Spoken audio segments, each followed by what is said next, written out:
This Stiletto coming at you from the Wild Wild West. How you doing out there in YouTube land? Well, today I decided I'm going to put this one into my EDC drawer. It's a Seismic, and the reason why is because I like this one, and I want to have a set of blades that don't have any coating on the blades or the knife, and a set that does for my EDC. The ones that will be dark will be my work knives, and these will be like my knives when I'm on the bike and stuff like that. And as you know, my favorite has been the Clever Girl. I really love the lock. And just to let you guys know, I figured out the lock and the blade play. What happens is that the lock doesn't sometimes seed all the way down, like right there. It's got a little bit of blade play, up and down blade play. Side to side is no problem. Up and down blade play is what we're talking about. Up and down blade play. And if you push on the deadbolt lock itself and then move it at the same time, it removes all the blade play. I sort of figured that out, and by taking it back apart again, you saw when I did it one time, but I've done it several other times, just trying to figure this out. And what happens is that I think it is a self-adjusting type lock, but maybe it needs a stronger spring, because I think the spring might not be strong enough to pull the lock all the way through so it seats every time. And I sort of had that problem on a couple of my old cold steels too, where the torsion spring lock. I don't know what you call it exactly. I'm calling it a torsion spring, or it's not a leaf spring. It's like a torsion spring. Wasn't strong enough to push the blade lock bar down far enough, and so sometimes you would have a little bit of blade play. But if you push on the back of the lock bar and play with the blade, it would lock up. And that's sort of how this one is too. So I think this is a self-adjusting blade. I'm correcting myself from what I said before when I didn't think it was self-adjusting. But anyway, I did contact CRKT, and they're sending me out a new deadbolt. So CRKT, I'm liking this company. They're a lot like Cold Steel, where they listen to the customers, and if you need some help, they help you out with their products. I like that. That's very important for customer service. Lots of companies don't like to do that. Or they put you through a bunch of different things that sort of stress you out and make you not want to deal with them. So I absolutely love the deadbolt lock. I can't say it's my favorite lock, because I still think my favorite lock is the Cold Steel Triad, but this is right up there with the Cold Steel Triad, because it used to be the Cold Steel Triad and the Axis style lock, and now I think this is better than the Axis lock, and it might be just as good as a Cold Steel Triad. I don't know. I haven't seen the testing on it. I've never seen any testing on it, so I can't go that far with it. And we've all seen the testing on the Triad lock. We know how strong that is. That's not even up for debate anymore.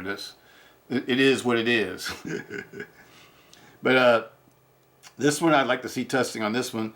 I sort of think that this might be a little bit weaker than a Triad because of the way the blade tang is, because there's so many different cutouts in the blade tang, whereas a Triad it's like one solid piece of metal, and the only cutout is where the lock bar seats and the pivot hole.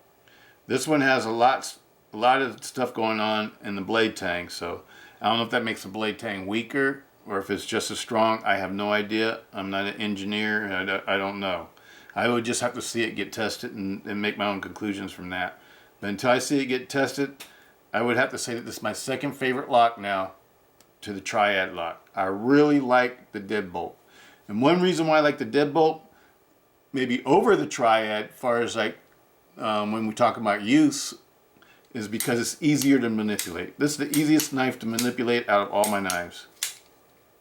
Even the Axis lock ones. Because you got this big giant button to push, and it's only one big giant button. It doesn't make anything like the push button Hogues. You have to look for the button sometimes. But this one is the ultimate push button knife, if you ask me. It's the ultimate. It's the best. I like this design the best for push button knives. Now, I'm not into automatics, and I'm not into assisted knives. I'm talking about manual knives. That's the only thing that I really care about is manual knives. I'm not into automatics or assisted knives. I like manual knives. I'm not an assisted knife person or an automatic knife person. Even though I do own a few, I'm not into them. I'd rather have something like this where I can open it and close it real easily with one hand without even really thinking about it. This is an awesome lock type. Flavio Ikoma, he rocks. He came up with an awesome design. I did some research on Flavio just because I got more interested in him, you know, since I've been into this lock.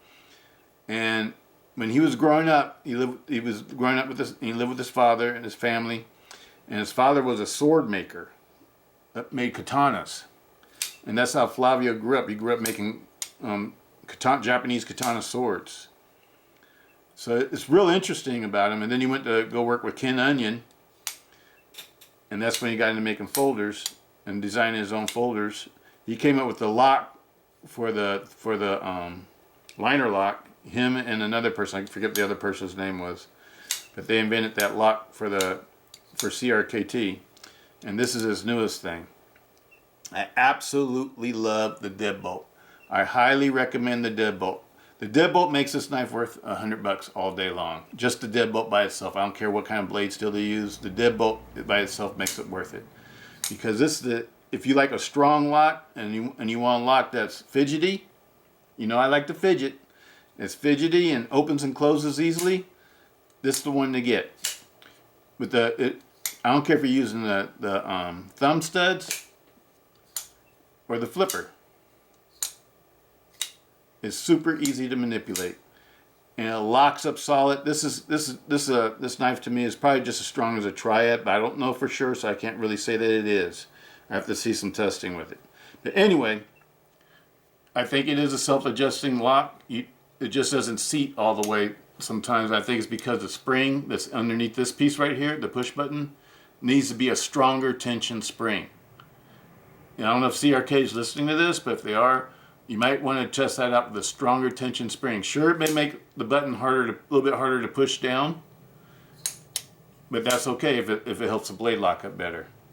And also another trick I found out, I like to use Militech products, and I use Militech grease, the last little bit of grease I had on this one, and I put grease all around the lock bar, the deadbolt, and in the pivot area where the ball bearings are. And also Flavio invented the ball bearing system, the IKBS ball bearing system. That's a Flavio design. So Flavio's awesome. He's an awesome person, just like Andrew Demko. Andrew Demko's got his own stuff going on and stuff like that. But Flavio's really good at coming up with new designs for stuff too, for pocket knives. But and I lubed that and put grease behind it. The grease instead of just oil, and the grease on the lock on the deadbolt. And ever since I've done that, it operates even smoother. Because before sometimes it would stick, but now it doesn't stick anymore. It just operates really nicely. I really love this design. The only thing I would do to improve this design on this one, for instance, the Clever Girl, would be to make the handle more comfortable for a bare hand. That's what I would do for this one. This one's already comfortable. This one's a Flavio design. This one's designed by Austin McGlone, and he served in Iraq, I think it was. I think I said Afghanistan before. It might be Afghanistan and Iraq. I don't know. I did some research on him too. But the last little bit of research I did on him, I listened to him speak for himself, and he said he was in Iraq. But anyway, back to this one. This is the Flavio design. Flavio's from Presidente, Brazil. But this is an awesome design. I absolutely love it. The only hot spot I feel on this one when I hold it is actually the pocket clip, because when you hold it, squeeze it real tight, you can feel the pocket clip. It's like get you like right here in the hand. So I don't know if they can come up with maybe a different pocket clip or whatever. But I sort of like this pocket clip though, because I like how it's real small. What I'm going to do to this knife is I'm going to take it completely apart, and I'm going to polish the liners. I'm going to polish the back of the blade, and I'm going to polish this aluminum piece. Make them all look like chrome, mirror polish them all. And the reason why you see all this stuff sitting out here, because I want to show you the type of stuff I use. People always ask me what I use to do my polishing with. I just came back from Ace Hardware, and I'm gonna start off with. Let me see here. 400 wet sandpaper. Now I go to 600 grit sandpaper. I use water underneath the sink. They didn't have 800. I usually go to 800 too, though. I try to keep it all together. This is 1,000, so I'm going to have to skip 800 today. This is 1,500.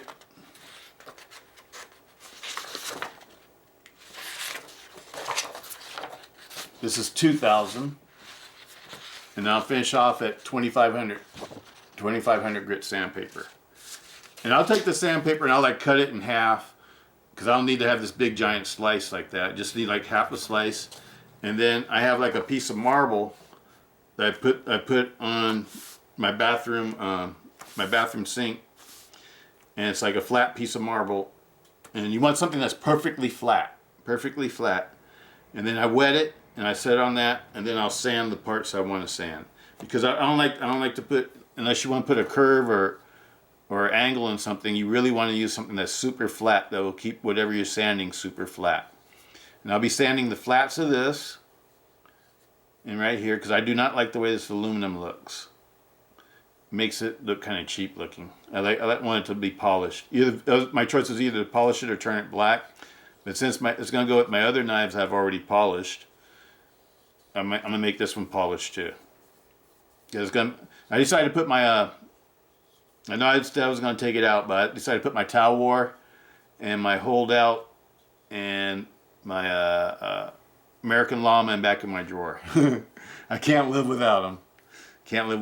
So I'll be having my cold steels will be the Recon 1 large, the towel war large, the large American Lawman, and the Tiger Claw, and my large Espada, and my Tylite 6, number 154.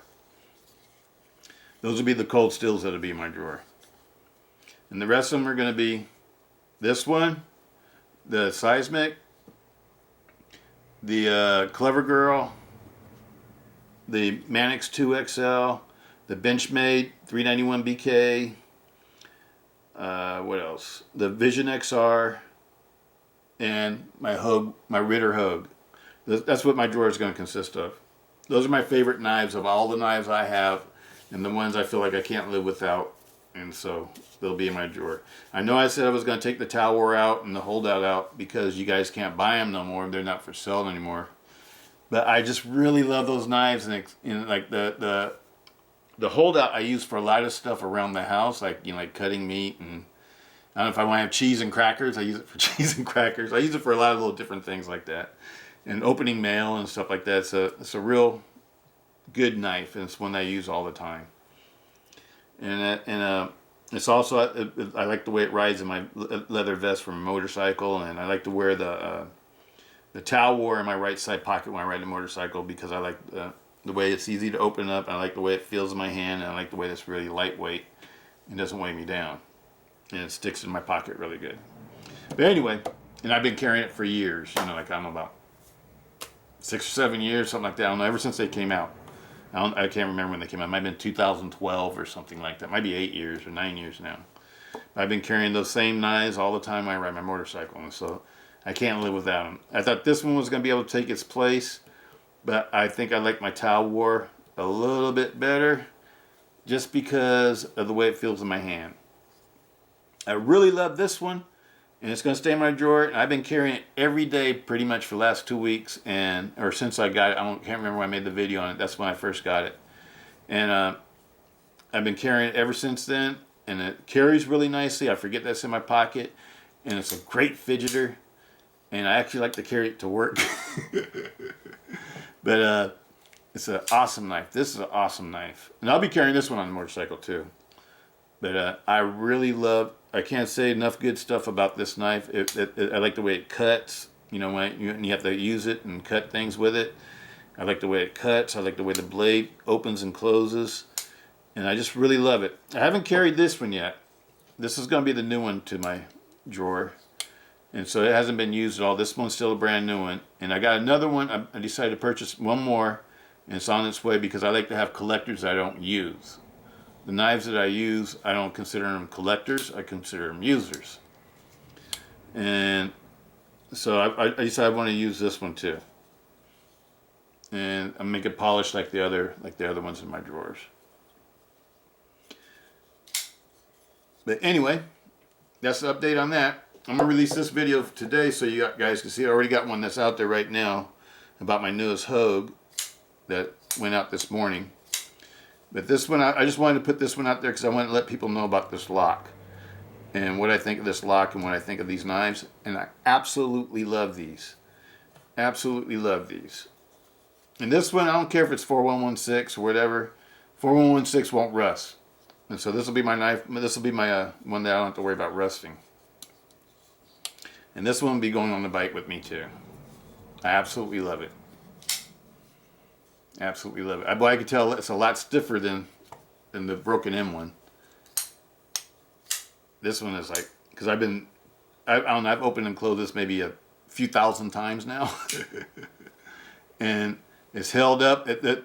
One thing I need to tell you is that the up and down play has never gotten any worse. It went to like one little spot. I think there's like probably like when I took this apart, you can see where the deadbolt wore or broke into where it's going to be, and I think that's the way it is. And if you ever want to get rid of that, you just push this down, and it's gone. Right now, there's no lock, there's no up and down.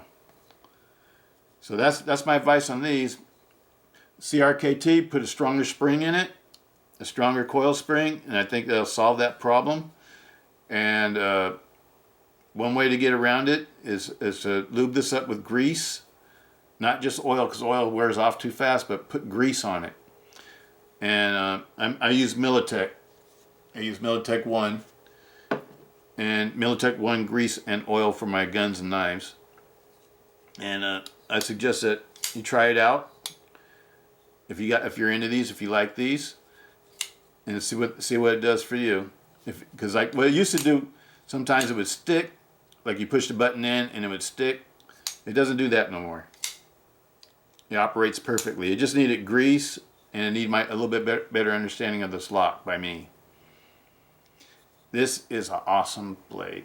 Awesome, awesome, awesome. I really like the CRKT Deadbolts. I can't wait for them to come out with some. I hope they don't get cheap on these and just make them cheap ways or whatever. I really would like to see this go upscale a little bit more.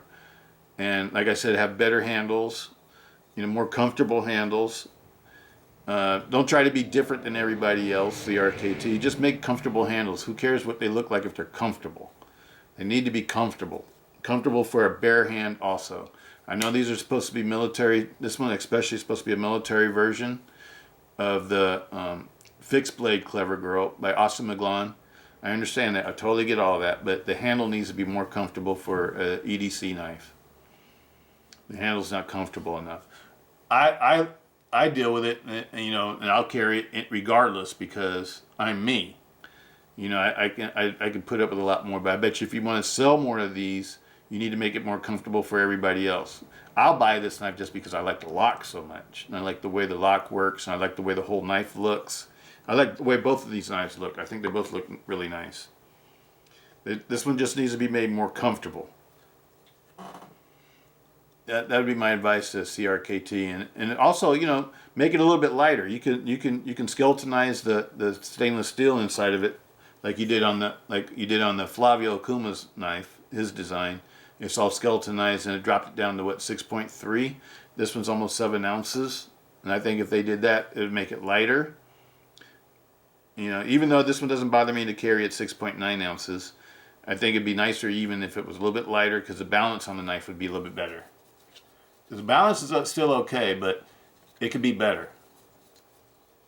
The balance on this one, to me, is a lot better. It's just like right. It feels like when I manipulate it in my hand, it feels effortless. And I love this one. To go into any grip, it feels really good. That's the reason why I decided to do this one, because I think it's a little bit more comfortable than the Clever Girl. And I'm going to carry this one too. But the Clever Girl to me is the sexiest. I love the way the Clever Girl looks. I love that. Me, you know, as you know, I like Persian blades. I love the upswept Persian blades. And I thought about why I like this upswept Persian blade so much. I need to do a video on it and pull out some of my pop's old knives, his hunting knives. Because I remember the Skinner knife sort of had, they used to carry the charade. It was a US made charade back from the 70s and 60s, or one of those decades. And it had a blade that was shaped sort of like this. And I think that's one reason why I sort of like this. And same thing with this buck Kalinga. It sort of had like a Persian style blade, if I remember right. I think that's the reason why I like that blade so much. It's because it reminds me of the blades that my father has, maybe on a subconscious level without me even realizing it. I really love upswept blades. I don't know, I just think they're really beautiful. I like that, and I like the dagger style blades, or spear point blades, or bayonet style blades. And the Tonto blades, I think, are my favorites. My 3 favorite blade types, or blade shapes. Right? It's one reason why I like this one. Because it sort of has like the same type of blade shape. This is a Cold Steel Night Force. The thing I don't like about this one, I don't like the laminated, what do you call it? I forget what they call it. Carbon fiber over G10. I don't really care for that. I don't know, because they do the same treatment on a lot of cheap knives too, and this is an expensive knife, and I just don't think that looks too cool on that. I'd rather have it just be G10, or be real carbon fiber all the way through, one or the other. But laminating over G10, to me, that's what a lot of the cheap manufacturers do, and it looks exactly the same to me. So that sort of turns me off on that one. But anyway, that's it for that. I'm going to get busy on these. I got a couple more videos I'm going to do today. And yes, Wild Bill, I'm going to do your videos, the ones that you've been wanting me to do. And I got a surprise for you too, one that you don't know about that you're going to be interested in. It's another budget blade that I found that looks really interesting to me, and I'll let you see that in the videos. But yeah, I do have the was it the 9211? I'm gonna do the video on that one today, and these are the ones I'm gonna do videos on. Today's my day off. I have the weekend off this weekend, so I'm gonna do videos today, and then I'll talk to you guys on the videos, whatever. And I'll let you see what this one turns out looking like. I'll probably have it done by tomorrow. I'll probably be doing this one pretty much all day today after I get done making videos. But anyway, this is what I use. And this is an Ace Hardware screwdriver that has adjustable bits, or whatever, has different bits that you can use. I picked that up today too. And I got some new Loctite, or Permatex, whatever you call it. Same thing as Loctite. And so I'm ready. I'm ready to get busy on this one. This one, I'm gonna make it beautiful. I'm gonna make this one beautiful. But anyway, peace out, Stiletto. Have a great day.